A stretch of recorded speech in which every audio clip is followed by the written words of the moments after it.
Katy Perry recently opened up an interview to Vogue about when she was younger, she used to picket some rock and roll concerts. One of them was Marilyn Manson. She says in Vogue, "I miss references all the time. Amy Grant was our Madonna. We knew about Madonna and Marilyn Manson in my family because we picketed their concerts." So this is referring to her time when she was raised in an evangelical Christian household.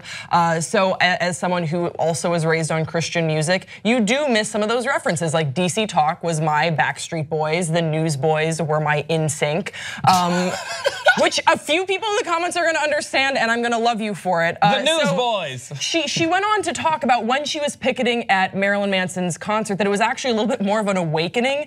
So her youth pastor and family's intentions backfired, however, because handing out how to find God pamphlets at a Manson concert actually piqued her interest in the band music. She found it, quote, really interesting and weird. I got it. And then she goes on in this interview to talk about how realizing that there was music outside of just the Christian genre opened up her entire world. She talks about Freddie Mercury and Queen.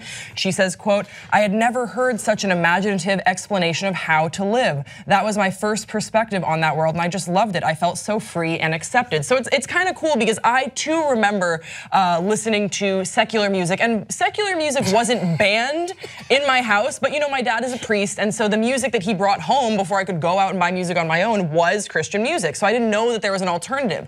So I do remember seeing Britney Spears and Christina Aguilera and finding that just so earth-shattering, just so that sort of like freedom of expression. I remember the first time I saw Michael Jackson's Thriller was like, it's wild because you don't realize that there is something outside of Michael W. Smith. Michael W. Smith was my Michael Jackson.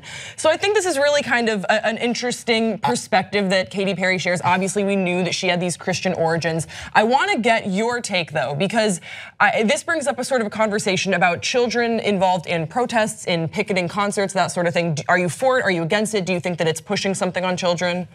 She was also like a teenager. Wait, hold on. We're not gonna be talking about Michael W. Smith's prolific career as a Christian rock star. I thought that was the focus of this conversation. I was lied to before I came in.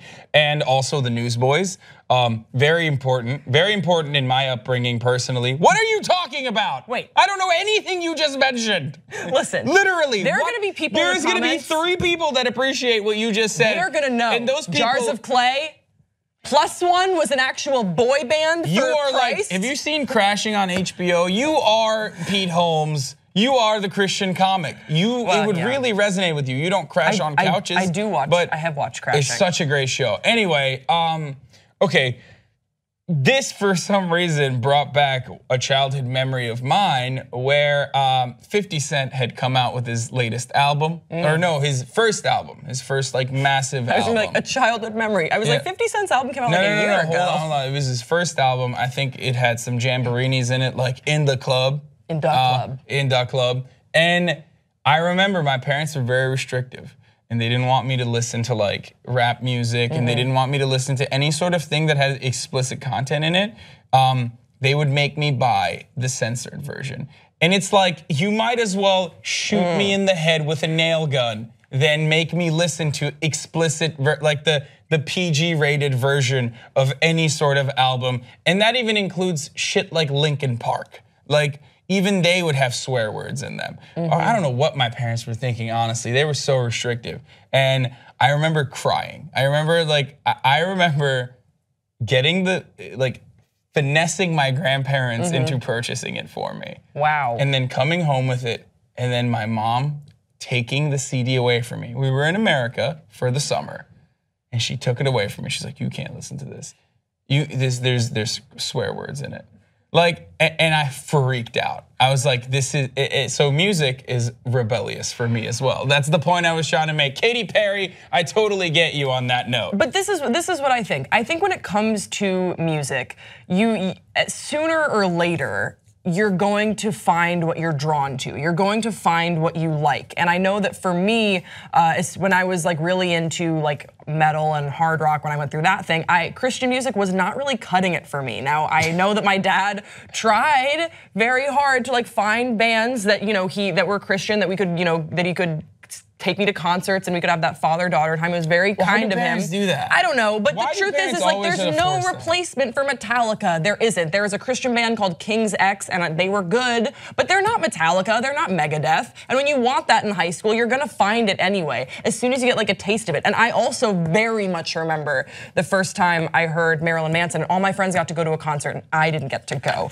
But I also wasn't asked to picket in front of it, which I think was very thoughtful of my parents, because I don't think that that's really the way, I don't think that that's a good thing that you should impress upon kids. I don't think that picketing, like, because you're giving them an agenda that they don't fully understand yet when you're a kid. When you see those kids with the God hates fag sign, like they don't understand what they're saying, they don't really get it. I mean, if you're writing out God hates fags and then you're giving that to your child, there's a lot of other things that you should stop doing immediately.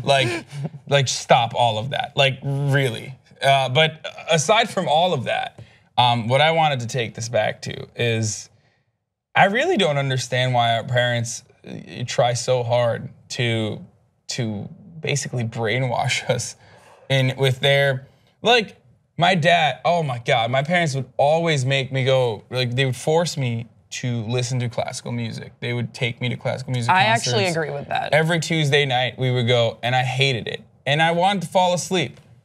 And they would always get upset with me. They were like, wake up, this is beautiful, this is a masterpiece. And I was like, yo, I'm 12, like, what are you doing? I don't care about this right now. Let me figure this out on my own, let me appreciate it. Right. And I think even as a child, I think you can absolutely figure out if you like something or not. I agree with that. And parents always are like, no, that's not the case. And now as an adult, I realize like, no, that is the case. Like, I'm an adult, I still don't like classical music as much and I still want to fall asleep. And now I know everyone else is falling asleep as well because I look around, okay?